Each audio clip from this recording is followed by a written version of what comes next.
I won't repeat the title. So, quick who am I? Can you hear me? You're good. I'll get a little closer. I'm a husband and father of 2 boys. They're 2 and 4, so they keep me pretty busy. When I'm not working, I'm usually with them. Career, I got started in the military. I got stationed in Fort Bragg and did offensive cyber operations. And then after I got out, I did government contracting, supporting a lot of the same mission sets. And now I'm a vulnerability researcher with Horizon 3. The few hours a week I do have when I'm not with my kids, I like working out, I like shooting, and video games. I'm into Baldur's Gate right now. So a quick overview of what I'll be talking about tonight. I'll go over the CISA Kev over the last year. I'll look at some of the critical vulnerabilities. I'll talk about how I choose different targets for vulnerability research. I'll talk about that vulnerability research process that I use. And then I'll cover 3 Fortinet appliances that I looked at last year, and I reported about 20 different bugs to them, most of them critical in nature. And then I'll close it out with a future outlook. So starting out, CISA has a catalog. The CISA Kev is the known exploited vulnerabilities. And what that is it's a catalog of vulnerabilities that they've observed being exploited in the wild. And so I looked at which vulnerabilities in 2023 were being exploited, and I only looked at the critical ones in nature, and there were 41 in 2023. And I wanted to see what the trends were for those 41 vulnerabilities. So if you look at the chart on the left, the overwhelming majority of all critical exploited vulnerabilities were a root cause of insecure exposed function. That means that a developer has some service just out listening, and that there's some vulnerability in that service that's just very easy to exploit. Either it's command injection or deserialization or something like that. The second and third leading causes were memory corruption and routing and path abuse. And routing and path abuse is doing something like, if you saw the latest ConnectWise vulnerability where they bypassed authentication by just adding a / to a route, that's what I'm talking about there. So I thought that it was pretty interesting that less than 20% of the vulnerabilities in 2023 could have been saved by using a memory-safe language like Rust. Looking further into the type of software being exploited in 2023, we see that the overwhelming majority of vulnerabilities lied within appliances. What is an appliance? An appliance is something that is either commonly deployed as hardware, so it's like a router, or it's commonly deployed as a virtual appliance, so it could be something like vCenter. Looking at those root causes and looking at CISA's secure by design remediation and strategies to combat vulnerabilities, we see 4 major strategies that they've employed. The first is this memory safe roadmap, which it talks about using languages that help combat memory corruption vulnerabilities using languages like Rust or Go. The second is eliminating default passwords. If you look at the root causes that I looked at last year, there's only actually 1 vulnerability in the CISA Kev that was a root cause by a default password. Developer inclusion, they talk about how universities are not pushing software security classes as part of the core curriculum, and that we need to, as industry, help drive universities to include that in their curriculum more. And the last one is pretty broad. It's the product security principles. They talk about how vendors should be transparent about their vulnerability process and letting them be known when they have vulnerabilities against the products. They talk about using software design life cycles. And out of all of this, I thought it was interesting that the strategies that CISA is pursuing were incongruent with the root causes that I saw in 2023. I'm not saying that pursuing these things that they're doing is bad. I think we should do all those things, but I think there's more to the equation that we need to think about. So, how do I choose what targets I look at? Let's use the CISA Kev as a roadmap. We just saw that the overwhelming amount of vulnerabilities occurred in appliances. So who are the biggest players out there that have appliances? It's these guys. It's Cisco, Ivanti, Fortinet, VMware. These guys have tons of products, and they ship OVAs, and they ship hardware.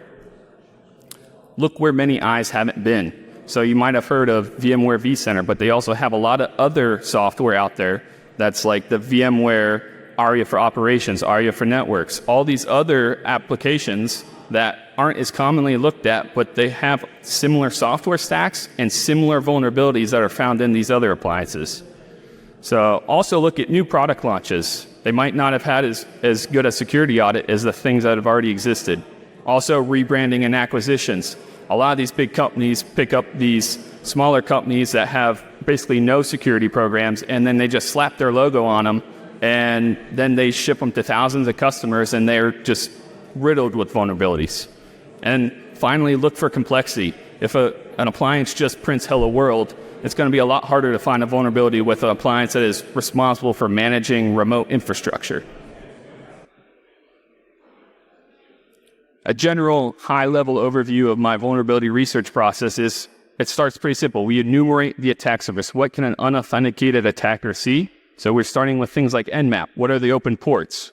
Once you've found the open ports, what are the services that back those ports? So it could be a web service. What web framework is backing that web service? If it's some other custom service, what binary backs it? How is that binary compiled? What language is it written in? And then again, seek complexity. We're looking for things that are like proxying and web framework routing. We just saw that Secure Connect vulnerability was an issue because they just added a slash and bypassed authentication. And analyze the obviously reachable services. We saw 50% of the vulnerabilities of 2023 were vulnerabilities that the developer meant to expose the service, but just did not secure the functions that were reachable within it. And then find the cracks in the glue between the frameworks. That means, hey, we've now got this proxy that is responsible for routing different requests to different backend services. Well, there's a lot of room for mistakes when you start doing that because different paths have different regexes. And when you start thinking about how they actually route it, you might discover some suboptimal regex. So the first target I landed on was the Fortinet FortiSIEM. It's a typical SIEM. It does log collection, correlation, automation, response, and remediation.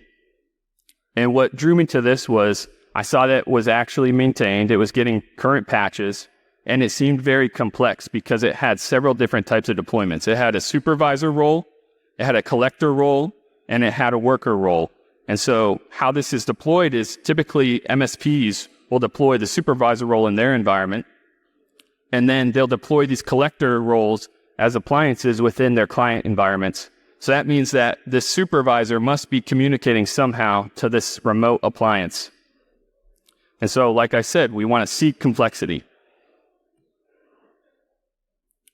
I know it's complex. Now, how do I actually get at the code to actually begin auditing this software? So OVAs are typical. These vendors ship these virtual appliances, and you can unpack them. It's just using something like unzip, and you start looking at the VMDKs. So here you'll see I use two commands. One command to list the partitions in the virtual appliance. It's virt file systems.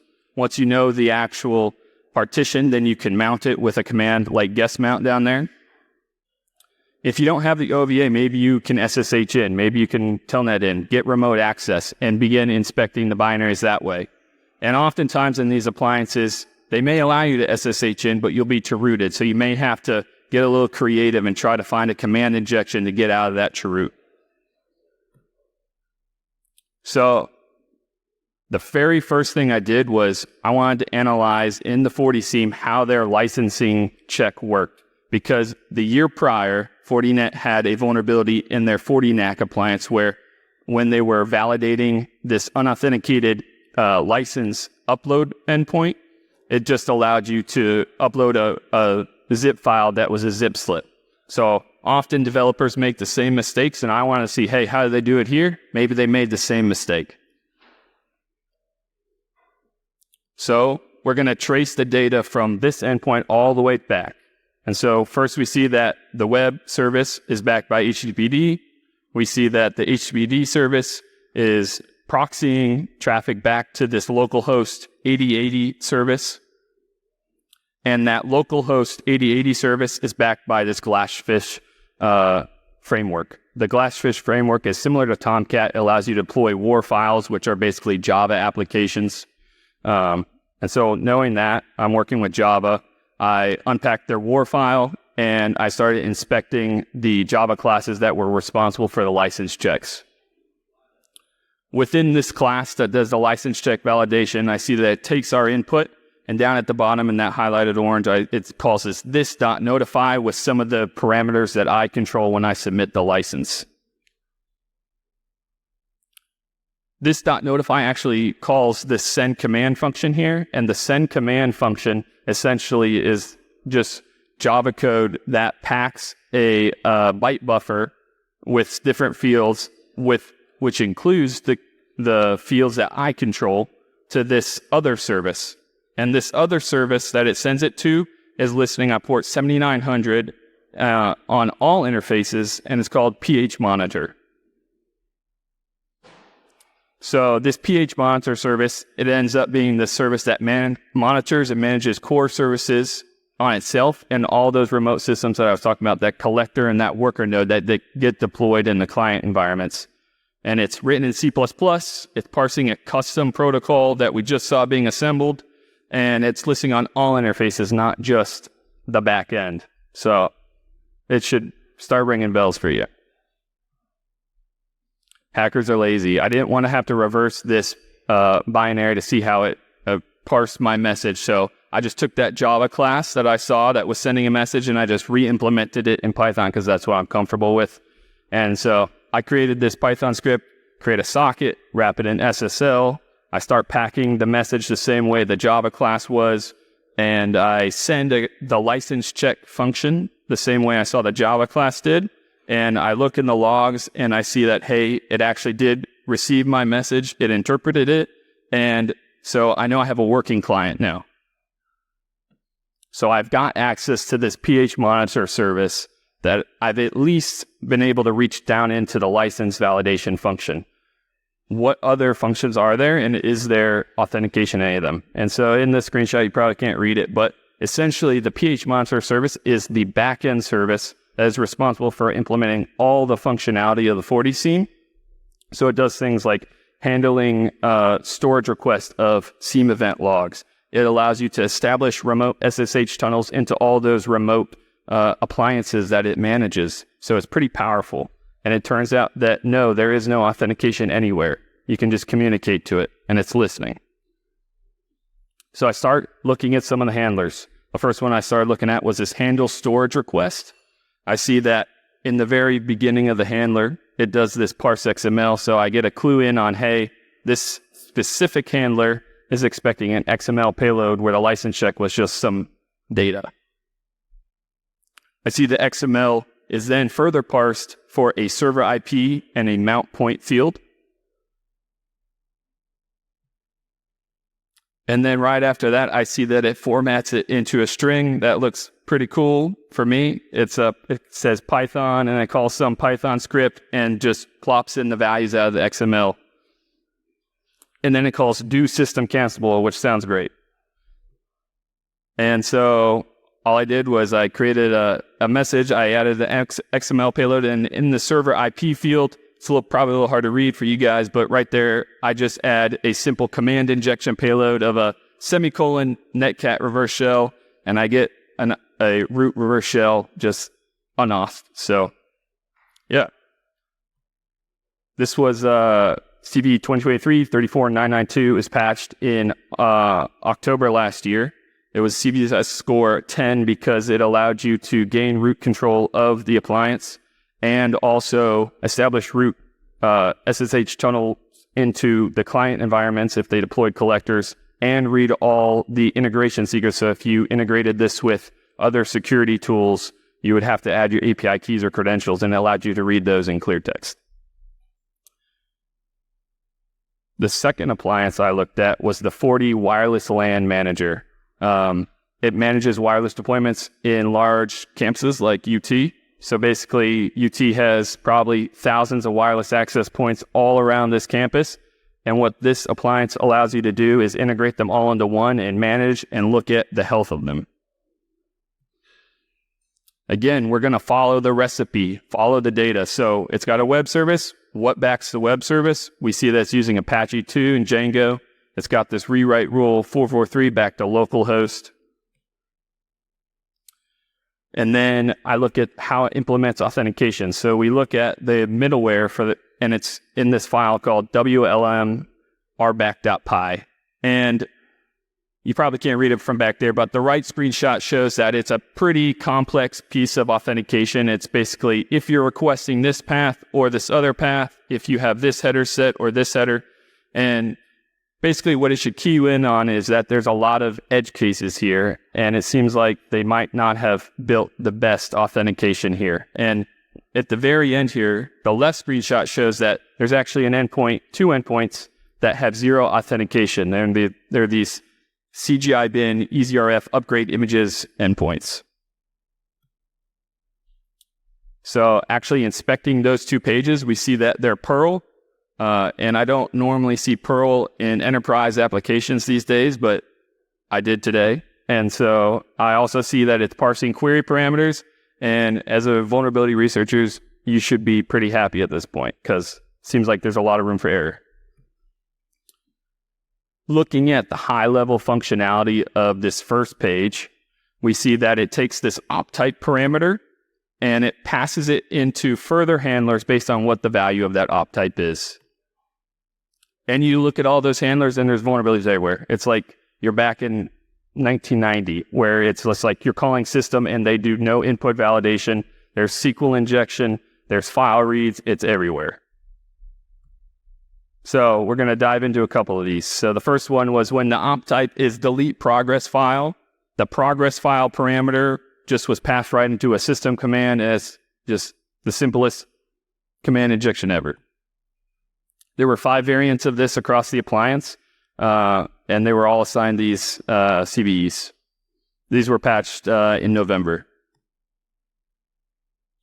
Another op type in here was the edit image, and this was an example of a SQL injection where it took a parameter and it just formatted it directly into a query. They didn't do any input validation again.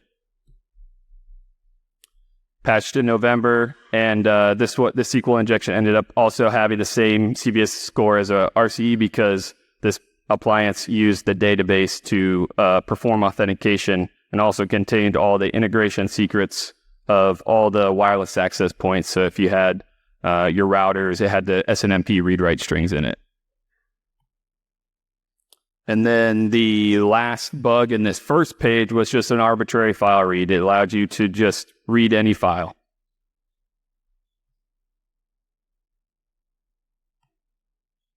So that was just in one page. So we're going to take a look at the second page now. It's the EasyRF Light HTTPD page. Similar high-level operations. It's looking for this op type parameter. Control is passed further down. And in this one, it's a little tougher to exploit because it appends .log to the file name you pass it. And I didn't like leaving it at a limited file read, so I looked at all the logs on this system to see what I could get out of it, and I saw that their HTTP logs were very verbose, and they recorded the session ID of all the requests. And so with that limited file read, I was able to read the session IDs out of a log file. And not only that, it turns out that they had an additional vulnerability in this appliance that every time a user would connect and authenticate, they got the same session ID. So it was a static session ID vulnerability. So that increases the chances that if you have this file read, this limited file read, you basically were guaranteed authentication because the tokens never changed. I had authentication, but I didn't want to leave it at that. I wanted RCE again. So I was going to find RCE in some authenticated endpoint now. So I looked at some other third endpoint, the EasyRF switches endpoint, same op type pattern. And what do you know? It's no more secure. It's just more command injections without any effort. And so this chain was given this CVE, also patched in November. All right, the last appliance I'm going to talk about is the FortiWeb Manager. So the FortiWeb Manager is an appliance that actually manages other Fortinet appliances called the FortiWeb. And the FortiWeb is actually an appliance used to manage web servers for a client. So basically the point of this FortiWeb Manager appliance is to view all your web servers in a single pane of glass. And when I talk about looking for complexity, this sounds complex to me. So this is why I started looking at this one. Again, we follow the recipe. Let's trace the data from front to back. We look at the web service. We look at the Nginx proxy. It's routing requests back to a local host service on 3031. It's written in Django, Python. And so I start looking at how they actually implement access control in the system. They use role-based access control. There's 6 different roles. It doesn't really matter what they are, but you can have read, write, or no permissions in each of those roles. And I wanted to see what a no privilege user across all those roles could do. So a no privilege user, uninterestingly, cannot access the web service, but there is SSH listening and they can SSH in. But once you SSH in, you're in a rooted shell. In Fortinet, if you've ever reverse engineered it, they actually commonly implement this special command called fnsh, which essentially allows the user to execute a busybox bin bash shell and execute any command on the system. So it's typically found across all Fortinet appliances, and it's typically locked down. And in this case, it was locked down. So my no privilege user could not execute this command. But I looked at the rooted shell source code, and they actually implemented this other undocumented special command called system. And when you run system and ID, you could actually run any root command you wanted. So the vulnerability here was a no privilege user could run system as root. Looking for more vulnerabilities, let's start looking in some of their API endpoints. Luckily for a reverse engineer, they're extremely well documented. If you look at the screenshot, it shows you exactly the format of the request you should use with curl, the type of HTTP parameters you should use, the expected responses. So that helps in reverse engineering.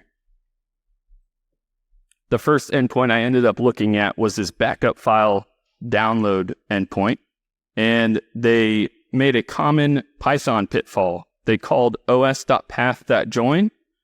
And the second parameter was user controlled. And when it's user controlled and it's not validated, os.path.join, when the second argument begins with a leading slash, it ignores the beginning of the first argument. So in this case, if you look at the screenshot on the right, they were expecting a user to pass in something like backup files, file 123, and it would retrieve that file.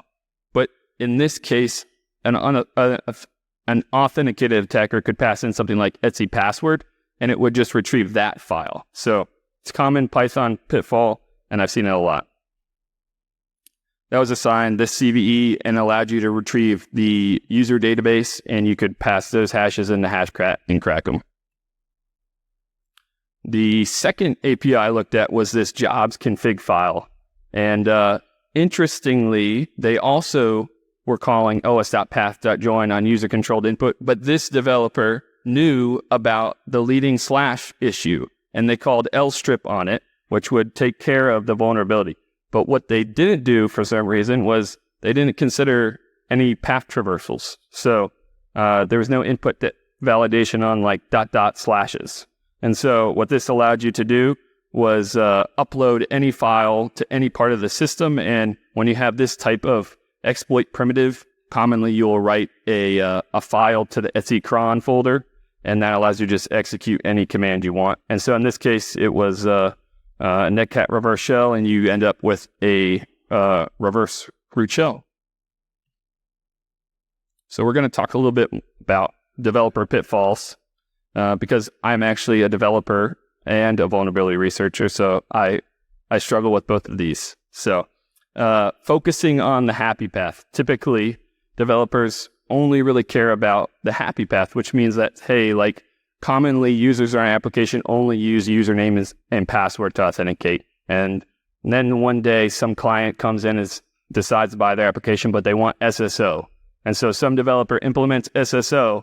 But as you saw with that recent, I think it was the Exchange bug, where if you specified like an algorithm of none, it just allowed you to bypass authentication. So it's only focusing on the happy paths. And if you don't consider all these other paths that are less traveled, there's often more bugs there.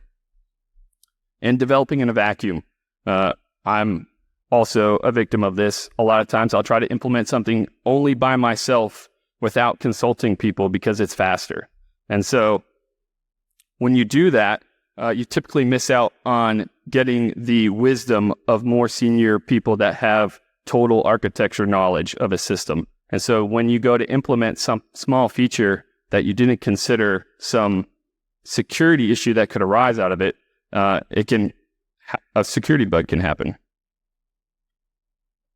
And then defense in depth. I think we've seen all throughout, it's probably forever, that a lot of issues are chained together. So authentication bypass is bad in itself, but once authentication bypass is achieved, a lot of times there's less secure code that is reachable, that it's command injection, it's deserialization, all these things that are reachable that weren't really thought about and weren't considered to be as secure as they needed to be. And so my advice would be harden authenticated endpoints too, because attackers will get there one day.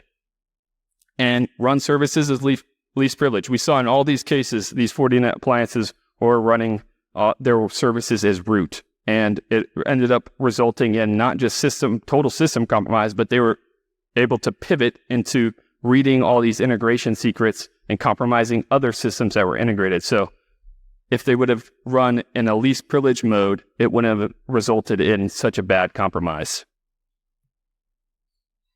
So what's the future outlook? I think appliance security has a ways to go. It's not just Fortinet. I know this talk was about me talking about a lot of Fortinet vulns, but really it's everybody. All these vendors out there, if you look at the last, I don't know how old this CISA Kev now is, but it's VMware, it's Cisco, it's Ivanti, it's all these people. And I think what we can do is, I've noticed some trends. I think we can standardize, harden, and audit the use of frameworks across products, because often they'll fix a bug in one of their products and totally neglect some other products.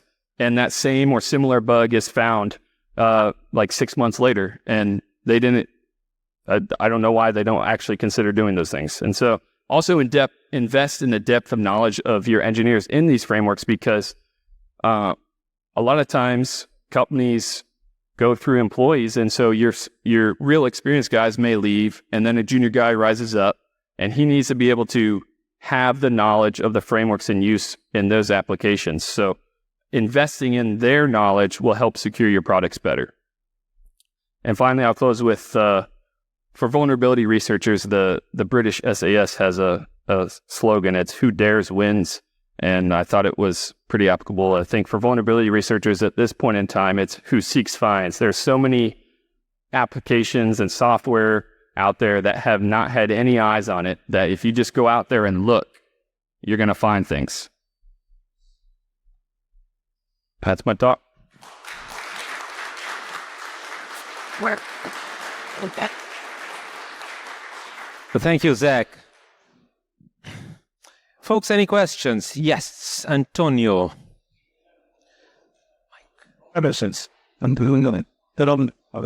Hey, Zach. Thank you for the talk. And did Fortinet reach out to you to hire you?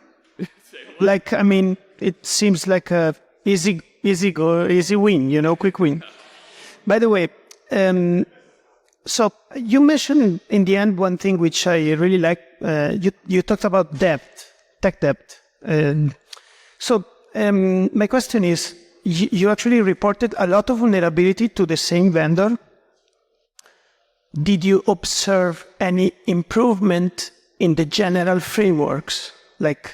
So you have a sufficient amount of time and a sufficient number of vulnerabilities to have the expertise to say, okay, did they change route, or they just keep patching, and surviving? Yeah, I would say that I think we are seeing slow progress. I think notably when I was looking into pwn-to-own targets, it was the PR 4100 NAS system. It was tons of exploits against it 1 year. And then for the Toronto competition about a year ago, we were looking at it and we noticed that they converted a lot of their internal services to Rust. And while Rust does help with a lot of the memory corruption issues, and I'm sure it eliminated a large attack surface there, it still had issues because it was basically routing traffic to a back-end service that wasn't Rust, and there were still exploits found. So I am seeing improvements, but they're slow.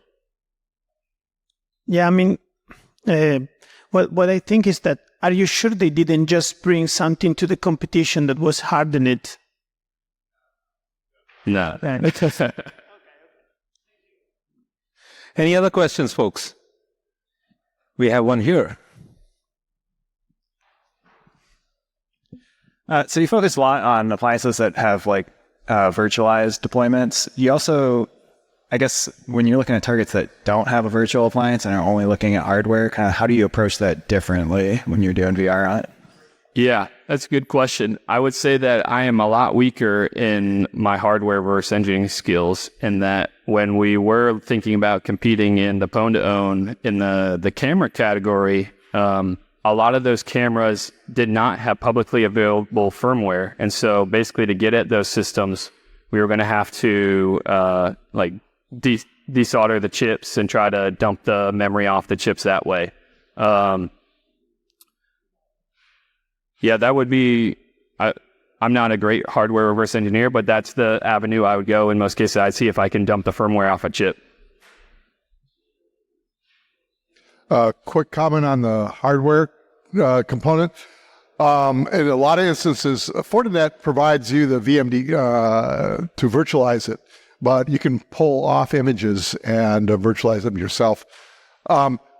I was studying your work on fanboying right now in spring and summer this year, and I was able to apply a lot of the kind of techniques you were using in other appliances. And I just want to reiterate that the processes that you're describing here are available in a much broader range of appliances, a lot of them BusyBox based. And for some reason, at least in the domain I'm working in, seem to have been kind of time-stamped around 2017 and haven't seen any security updates in 5 years. So I just really appreciate your talk and the techniques that you shared with us and how they're applicable in a much broader domain. Thank you.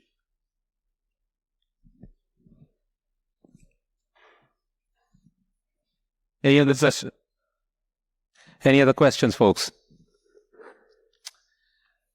Going once, going twice. But thank you so much, Jack, for your talk. Put your hands together.